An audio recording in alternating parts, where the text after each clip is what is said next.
ಸಂಸಾರದ ಹುಚ್ಚಿನೊಳಗೆ ಸಿಕ್ಕಿಕೊಂಡು ಎಚ್ಚರ ಕಳ್ಕೊಂಡು ಹುಚ್ಚನ್ನ ಖರೆ ಅಂತ ತಿಳ್ಕೊಂಡಿರುವಂತ ನಾವು ಹುಚ್ಚು ಬಿಡಿಸುವಂತ ಸಮರ್ಥ ಗುರುಗಳನ್ನ ನೆನೆಸುವಂತ ಒಂದು ಸಂದರ್ಭ ಇದು ಗುರುಪೂರ್ಣಿಮಾ ಮಹೋತ್ಸವ. ಯಾಕಂದ್ರೆ ಚಲೋ ಇದ್ದವರ ಹುಚ್ಚು ಬಿಡಿಸ್ತಾರ ಹೊರತು ಹುಚ್ಚರಿಗೆ ಹುಚ್ಚು ಬಿಡಿಸಕ್ ಬರೋಲ್ಲ. ಹುಚ್ಚರ ಹುಚ್ಚು ನಿಚ್ಚಳ ಆಗ್ಬೇಕಾದ್ರೆ ಎಚ್ಚರಿದ್ದವರು ಬೇಕು. ಕನಸಿನ್ಯಾಗ ಹುಲಿ ಬಂದು ಕುತ್ತಿಗೆ ಬಾಯಿ ಹಾಕಿದಂಗ ಆಗಿತ್ತು.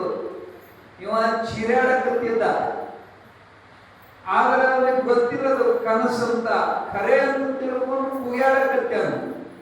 ಅವಾಗ ಎಚ್ಚರಿದ್ದವ್ ಬಂದ ಎಬ್ಸಿದ ಕೂಡಲೇ ಹುಲಿನ ಹೋಯ್ತು ನೋಡ್ರಿ. ಅವನ ದುಃಖನೇ ಹೋಯ್ತು, ಅವನ ಹೆದರಿಕೆನೇ ಹೋಯ್ತು.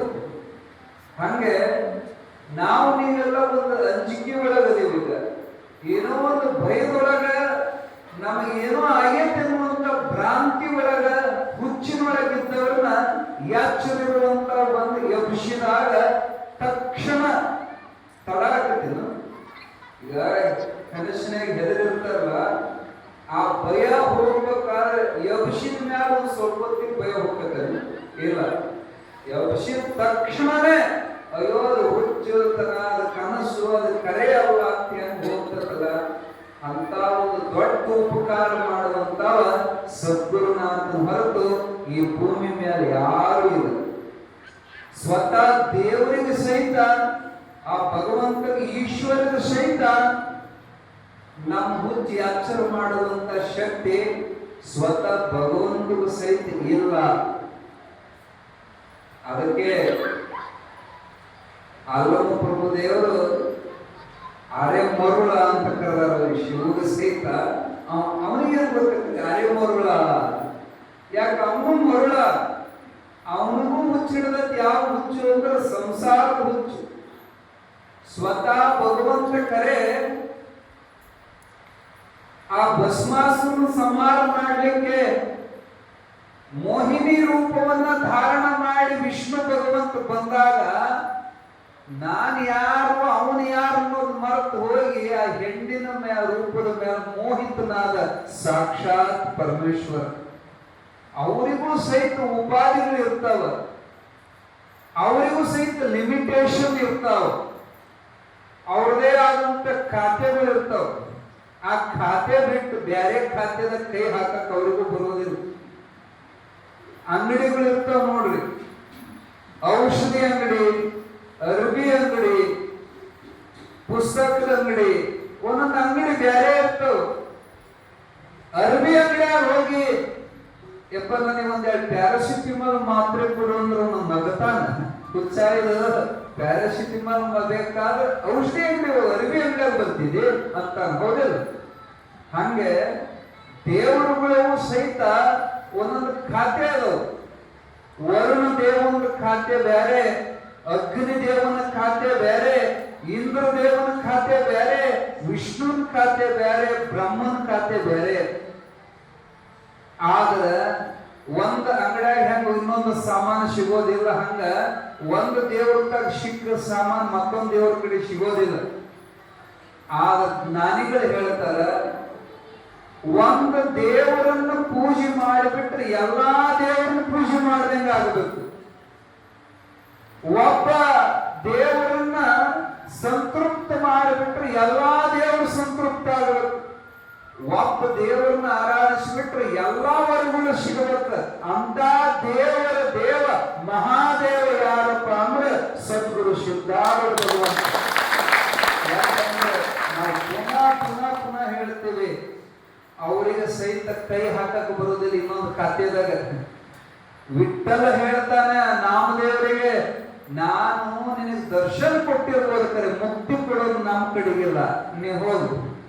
ವಿಸೋಬಕ್ಕೆ ಎಚ್ಚರ ಕಡೆ ಕಳಿಸಿದ್ರಲ್ಲ, ಈ ಕ್ಲಿಯರ್ ಆಗಿ ನೋಡೋದು ಮೈಕ್ ಇಷ್ಟೇ ಇರಲಿ ಅಂತ ಹೇಳಿ ವಿಸೋಬಕ್ಕೆ ಎಚ್ಚರ ಕಡೆ ಕಳಿಸಿದ್ರಲ್ಲ.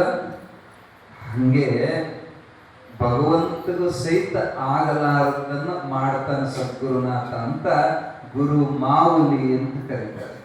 ಪರಮಾತ್ಮ ತಂದೆ ಇದ್ದಂಗ, ಸದ್ಗುರುನಾಥ ತಾಯಿ ಇದ್ದಂಗ ಅಂತ ಎಲ್ಲರೂ ನಿಮಗೆ ಹೇಳ್ಕೊಂತ ಬಂದಾರ. ಹೊಲಸಿದ ಮಗನ ಅಪ್ಪ ಎತ್ಕೊಳಲ್ಲ, ಅವಳು ಹಸನ್ ಮಾಡಿ ಕೊಟ್ಟ ಮ್ಯಾಲ ಅಪ್ಪ ಎತ್ಕೊಂಡು ಮುದ್ದಾಡ್ತಾನ. ಹಂಗ ಅಪ್ಪ ಅಮ್ಮ ಇಬ್ರು ಜೊತೆಗೆ ಬಂದ ನಿಂತ್ರಂದ್ರ ಮೊದಲು ಯಾರಿಗೆ ನಮಸ್ಕಾರ ಮಾಡ್ಬೇಕಂದ್ರ ಅಪ್ಪಗಲ್ಲ. ಅಪ್ಪ ಹೆಗಲ ಮೇಲೆ ಹೊರಬಹುದು, ನಮ್ದೆಲ್ಲ ದೇಕರಿಕೆ ಮಾಡಬಹುದು, ಆದ್ರೆ 9 ತಿಂಗಳು ಹೊಟ್ಟೆಯಾಗಿ ಇಟ್ಟುಕೊಂಡು ನಮಗ ಅಪ್ಪನ ಪರಿಚಯ ಮಾಡಿಕೊಟ್ಟಕ್ಕೆ ಅವದಾಳ. ಅದಕ್ಕೆ ಮೊದಲು ಅವಗ ನಮಸ್ಕಾರ ಮಾಡ್ಬೇಕು, 2ನೇಕ ಅಪ್ಪಗ ನಮಸ್ಕಾರ ಮಾಡ್ಬೇಕು. ಶಾಸ್ತ್ರಗಳು ಹೇಳ್ತಾರೆ. ಹಂಗ ಸಾಕ್ಷಾತ್ ಭಗವಂತ ಮುಂದೆ ನಿಂತಾನ, ಮಕ್ಕಳಿಗೆ ಗುರುಗಳು ನಿಂತಾರಂದ್ರ ಮೊದಲು ದೇವರಿಗೆ ಹೋಗಿ ಹಣಿ ಬಿಡೋದಲ್ಲ, ಮೊದಲು ದೇವರನ್ನು ತೋರಿಸಿದ ದೇವ ಮಹಾದೇವ ಸದ್ಗುರು ಮೊದಲು ಪಾದಕ್ಕೆ ಹಣೆ ಹಚ್ಚಬೇಕು. ಆಮೇಲೆ ನಾವು ಗುರುಗಳಿಗೆ ಯಾರು ಭಗವಂತ ನಮಸ್ಕಾರ ಮಾಡಬೇಕು. ನೇಮ ಐತಿ. ಯಾಕಂದ್ರೆ ಗುರು ಮಾಡಿದಂತ ಉಪಕಾರ ಜಗತ್ನಾಗ ಯಾರೂ ಮಾಡ್ಲಿಕ್ಕೆ ಸಾಧ್ಯ ಇಲ್ಲ. ದೇವರು ಸಹಿತ ನಮಗ ಅಂತ ಉಪಕಾರ ಮಾಡೋದಿಲ್ಲ. ಒಂದ್ ಕಡೆ ಕಬೀರದಾಸರು ದೋಹೆ ಒಳಗೆ ಹೇಳ್ತಾರ, ಉತ್ತಮ ಜನ್ಮ ದೊರೆಯುವುದೋ ಅದು ಹರಿಯ ಕೃಪೆಯೇ, ಜನ್ಮ ಇಲ್ಲದಂತಾಗುವುದು ಅದು ಗುರುವಿನ ಕೃಪೆಯೇ.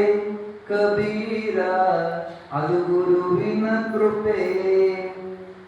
ಏನಾರ ಒಂದು ದೊಡ್ಡ ಶ್ರೀಮಂತರ ಮಂತೆ ಅಂದಾಗ, ದೊಡ್ಡ ಜಾತಿಯವ್ರ ಮಂತೆ ಅಂದಾಗ, ಗೌಡ್ರ ಮಂತ್ರಿದಾಗ ಒಟ್ಟ ಅಗದಿ ವ್ಯವಸ್ಥಿತ ಇರುವಂತ ಉತ್ತಮ ಜನ್ಮ ನಿಮಗೆ ಸಿಕ್ಕತ್ತಂದ್ರ ಅದು ಈಶ್ವರ ಕೃಪಾ ಅಂತ ತಿಳ್ಕೋಬಹುದು.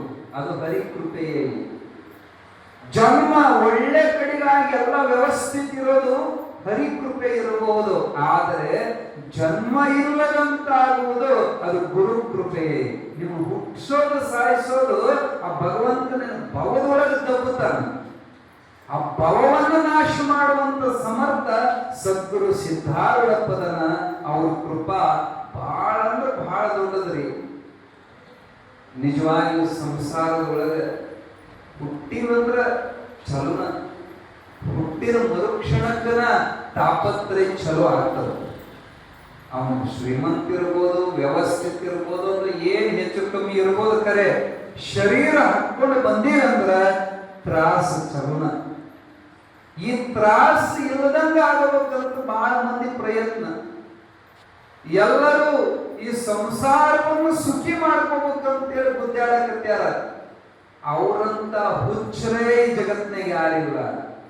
ಮಲದ ದುರ್ಗಂಧವನ್ನು ತೊಳೆದ ಮಲದ ದುರ್ಗಂಧವನ್ನು ಸ್ವಚ್ಛ ಮಾಡಿ ಸುಗಂಧ ಮಾಡ್ತೀನಿ ಅನ್ನುವಂಥವನಗ ಗಾಂಪ ಅಂತ ಕರೀತಾರೆ.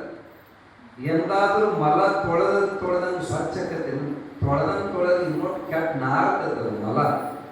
ಹಂಗೆ ಈ ಸಂಸಾರವನ್ನು ಸುಖಿ ಮಾಡ್ಕೊಂತೀನಿ ಅನ್ನವ ದೊಡ್ಡ ಹುಚ್ಚವ. ಆ ಹುಚ್ಚು ಬಿಡಿಸಿ ಇದರ ಸುಖ ಇಲ್ಲೋ, ನಿಜವಾದ ಸುಖದ ದಾರಿಗಳೈತು ಬಾ ಅಂತ ನಮ್ಮನ್ನ ಅದರಾಗಿಂದ ಬಿಡಿಸಿ ಈ ನಿಜ ಸುಖದ ಕಡೆಗೆ ಕರ್ಕೊಂಡು ಬರುವಂತ ಗುರುವಿಗೆ ಸರಿಸಾಟಿಯಾಗಿರುವಂತ ಉಪಕಾರ ಮಾಡವ ಈ ಜಗತ್ನಾಗ ಯಾರು ಇಲ್ಲ ಪುಣ್ಯಾತ್ಮರೇ.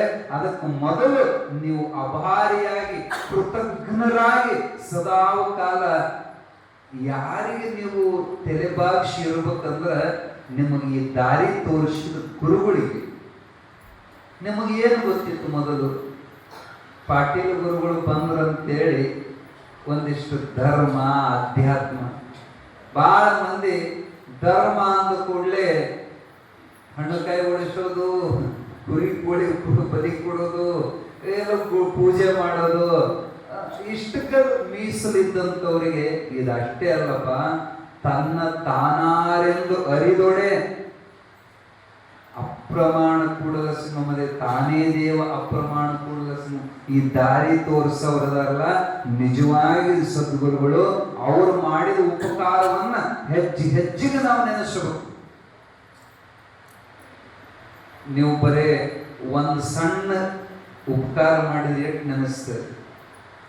ಕಲ್ಲು ಕೊಟ್ಟವಾಗ ಜಾನಪದದೊಳಗೆ ಹಾಡೋದಿಲ್ಲ, ಒಂದು ಕಲ್ಲು ಬೀಸಾಕ ಕಲ್ಲು ಕೊಟ್ಟಿದ್ದಕ್ಕ ಆಕಿಗೆ ನೆಲ್ಲಕ್ಕಿ ಉಣ್ಣೋ ಭಾಗ್ಯ ಬರಲಿ ಅಂತ ಹರಸ್ತಾರ. ಆಕಿ ಮಗ ಪಲ್ಲಕ್ಕಿ ಮೇಲೆ ಹತ್ತು ಬರಲಿ ಅಂತ ಹಾರೈಸ್ತಾರ. ಬರೇ ಕಲ್ಲು ಕೊಟ್ಟು ಉಪಕಾರಕ್ಕೆ. ಇನ್ನ ಇಂಥ ದಾರಿ ಕೊಟ್ಟ ಗುರುಗಳನ್ನ ನಾವ್ ಎಷ್ಟು ನೆನೆಸ್ಬೇಕಪ್ಪ ಅಂದ್ರೆ, ಅವ್ರ ಬಗ್ಗೆ ಎಷ್ಟು ಕೃತಜ್ಞರಾಗಿರ್ಬೇಕಪ್ಪ ಅಂದ್ರೆ, ಅಮೂಲ್ಯವಾದಂತ ರತ್ನ ಜಗದ್ಗುರು ಸಿದ್ಧಾರೂಢಪ್ಪನ ನಮಗೆ ತಂದು ಕೊಟ್ಟೆಲ್ಲಪ್ಪ, ಸಿದ್ಧಾರೂಢಪ್ಪನ ದಾರಿಯನ್ನು ನಮಗೆ ಹಿಡಿಸಿದಲ್ಲಪ್ಪ. ನಿನ್ನ ಉಪಕಾರ ನಾವು ಯಾತ್ರೆಯಿಂದಲೂ ತೀರಿಸ್ಲಿಕ್ಕೆ ಸಾಧ್ಯ ಇಲ್ಲ. ತಾಯಿ ಉಪಕಾರವನ್ನು ನಮ್ಮಿಂದ ತೀರಿಸಕ್ಕಾಗೋದಿಲ್ಲ, ಗುರುವಿನ ಉಪಕಾರವನ್ನು ನಮಗೆ ತೀರಿಸಕ್ಕಾಗೋದಿಲ್ಲ. ಇವೆರಡು ನಾವು ಏನು ಮಾಡಿದ್ರು, ನಾವು ಎಷ್ಟೇ ದೊಡ್ಡ ಗುರುಗಳಾದರೂ ಕೂಡ, ನಾವು ಮುಕ್ತರಾದರೂ ಕೂಡ ಗುರುಗಳ ಉಪಕಾರ ತೀರಿಸಕ್ಕಾಗೋದಿಲ್ಲ ಅಂತ ಹೇಳ್ತಾರೆ.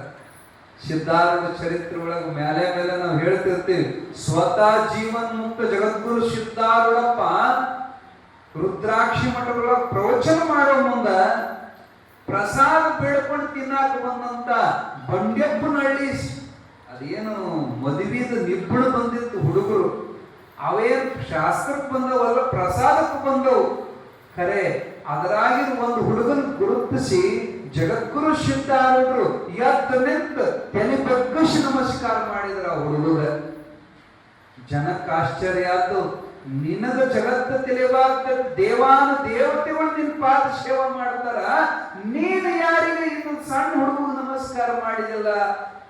ಅವಾಗ ಸಿದ್ಧಾರೂಢರು ಅಂತಾರ, ಅವ ಸಣ್ಣವಿರಬಹುದು, ಮುಂದ ನನ್ನ ಗುರುಪೀಠವಾದಂತ ದೇವರ ಗೋಪುರ ಗಜಗನ್ನ ಶಿವಾಚಾರ್ಯರ ಪೀಠಕ್ಕ ಮುಂದಿನ ಉತ್ತರಾಧಿಕಾರಿ ಇವನೇ ಹಾಕನ.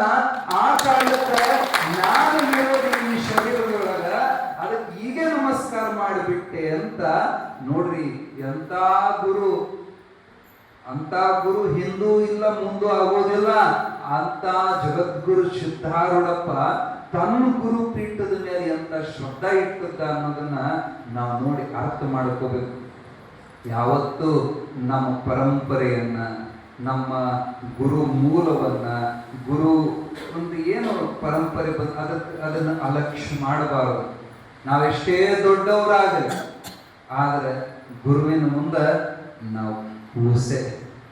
ನೀನು IAS ಆಫೀಸರ್ ಇರು, KAS ಆಫೀಸರ್ ಇಡು, ಇಡೀ ದೇಶ ಆಳೋ ಪ್ರಧಾನಮಂತ್ರಿ ಆಗೋಲ್ಲ ಯಾಕ, ರಾಷ್ಟ್ರಪತಿ ಆಗೋಲ್ಲ ಯಾಕ, ನಿಮ್ಮವ್ವಗ ನೀ ಮಗನ.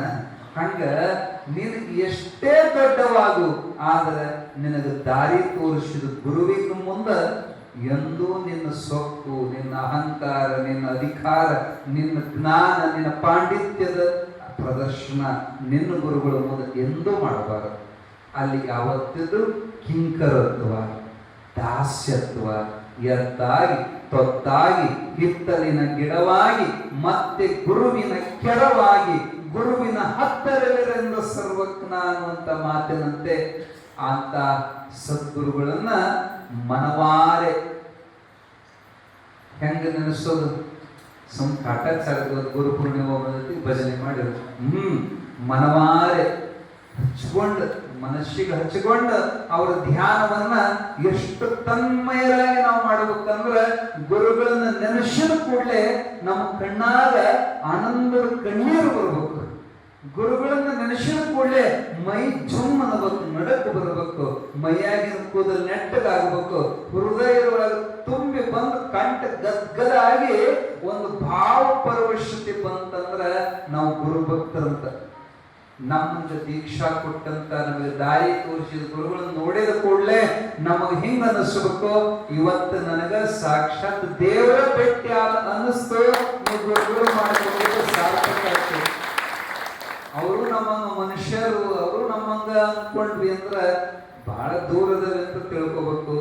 ಅಂತ ಗುರುನಾಥನ ನನ್ನವನನ್ನಾಗಿ ಮಾಡ್ಕೋಬೇಕು. ಏನು ಗುರುನಾಥನನ್ನ ನನ್ನವನನ್ನಾಗಿ ಮಾಡ್ಕೋಬೇಕು. ಯಾವಾಗ ಅವನವರ ಆಗ್ತೇವೆ ಅಂದ್ರೆ ಅವನ ಅನ್ಬೇಕು, ಇವ್ರು ನಮ್ಮವ್ರು ಅಂತ. ಯಾರು ಹೇಳ್ರಿ? ನೀವು ಅನ್ನೋದಲ್ಲ, ಏ ನಿಮ್ ಗುರುಗಳು ಯಾರಂದ್ರ ನಮ್ಮ ಗುರುಗಳು ಇಂಥವ್ರು ನೀವು ಹೇಳೋದಲ್ಲ, ಗುರುಗಳು ಅನ್ಬೇಕು ಇವ ನಮ್ಮವ ಅಂತ. ಹಂಗ ಅನ್ನೋದು ಸುಮ್ಮನೆ ಅಂತಾರ, ಸುಮ್ಮನೆ ಅನ್ನಕ ಬರೋದಿಲ್ಲ. ಯಾರ್ಯಾರಿಗಾರ ನಮ್ಮವ ಅನ್ನಕ ಬರೋದಿಲ್ಲ. ಈಗ ನೀವ ನೋಡ್ರಿ, ಇವ ನಮ್ಮವ ಈಕಿ ನಮ್ಮಕ್ಕಿ ಅಂತ ಯಾರಿಗ ಅನ್ಬೇಕು? ನಿಮ್ಮರಿಗೆ ಗಟ್ಟ ಅನ್ಬೇಕು, ಬ್ಯಾರೆದವ್ರಿಗೆ ಅಂತ ಬಡಸ್ಬೇಕು. ಹೌದಿಲ್ಲ? ಈಗ ಅನ್ನಾಕ ಎಷ್ಟು ಗುದ್ದಾಟ ಹಿಡದಪ್ಪ ಅಂದ್ರ 15-20 ಲಕ್ಷ ರೂಪಾಯಿ ಗಟ್ಟಲೆ ಖರ್ಚು ಮಾಡ್ತಾರ. ಯಾಕಂತ ಮೊನ್ನೆ ಒಂದು ಲಗ್ನ ಪತ್ರಿಕೆ ನೋಡಿದ್ವಿ ನಾವು. ಬರೀ ಲಗ್ನ ಪತ್ರಿಕೆ 25,000 ರೂಪಾಯಿ ಒಂದು ಪತ್ರಿಕೆ. 25,000 ರೂಪಾಯಿ ಬರೀ ಒಂದು ಪತ್ರಿಕೆ. ಮುಂದ ಖರ್ಚು ಏನಿರ್ಬೇಕು ನೋಡ್ರಿ. ಅಷ್ಟೆಲ್ಲ ಲಗ್ನ ಪತ್ರಿಕೆ ಛಾಪಿಸಿ, ಇಷ್ಟೆಲ್ಲ ಮಂದಿ ಕೂಡಿಸಿ, ಉಣಿಸಿ, ತಿನ್ನಿಸಿ, ನಮ್ಮಂತ ಸ್ವಾಮಿ ಕರೆಸಿ, ಆಯರ್ ಮಾಡಿ, ಆಮ್ಯಾಲ ಮತ್ ಇವ್ರ ವೇದಿಕೆ ಮೇಲೆ ಹೋಗ್ತೇವೆ. ನಿನ್ ಗಂಡನ ಹೆಸರೇನು, ನಿನ್ ಹೆಂಡತಿ ಹೆಸರೇನು, ಯಾಕೆ ಗೊತ್ತಿಲ್ಲ? ಪತ್ರಿಕೆಯನ್ನು ಸುಮ್ಮನೆ ಗೊತ್ತಿದ್ದು ಯಾಕೆ ಕೇಳ್ತಾರೆ? ಏನು ಉದ್ದೇಶ? ಇಷ್ಟೆಲ್ಲ ಖರ್ಚು ಮಾಡಿ, ಇಷ್ಟೆಲ್ಲ ಸಡಗರ ಸಂಭ್ರಮ, ಇಷ್ಟೆಲ್ಲ ಅದ್ದೂರಿಯಾಗಿ ಮಾಡೋ ಉದ್ದೇಶ ಏನಪ್ಪಾ ಅಂದ್ರ, ಇವ ನಮ್ಮವ ಈಕೆ ನಮ್ಮಕ್ಕೆ ಅನ್ನಕ್ಕೆ ಇಷ್ಟು ಖರ್ಚು ಮಾಡಬೇಕು. ಮತ್ತೆ ಬೇರೆದವ್ರಿಗೆ ಅನ್ನಕ್ ಬರೋದು ಪರ್ಮಿಷನ್ ಗ್ರಾಂಟೆಡ್. ಪರ್ಮಿಷನ್ ಅನ್ನಕ ನಮ್ಮವ ಅನ್ಬೇಕಾದ್ರೆ, ನಮ್ಮಕ್ಕಿ ಅನ್ಬೇಕಾದ್ರ ಅಲ್ಲಿ ಸಂಬಂಧ ಬೆಸಿಬೇಕಾಗ್ತದೆ. ಹಂಗ ಸದ್ಗುರುನಾಥ ಅನ್ಬೇಕು, ನಮ್ಮವ ಇವ ನಮ್ಮ ಶಿಷ್ಯ ಅಂತ ಅವ್ರಿಗೆ ಅನಿಸು ಹೃದಯ ಪೂರ್ವಕವಾಗಿ ಅವ್ರು ಒಪ್ಕೊಂಡ್ರಂದ್ರ ನಿಮ್ಮ ಕೆಲಸ ಆಯ್ತಂತ ತಿಳ್ಕೊಂಡು. ಅವ್ರು ಒಪ್ಕೊಳ್ಳಲಿಲ್ಲ, ನೀ ಬೇಕಾದಟ್ಟು ಲಾಗ ಹೊಡಿ, ನೀ ಬೇಕಾದಟ್ಟು ಕಾಣಿಕೆ ಕೊಡು, ನೀ ಬೇಕಾದಟ್ಟು ನಾಟಕ ಮಾಡು, ಬೇಕಾದ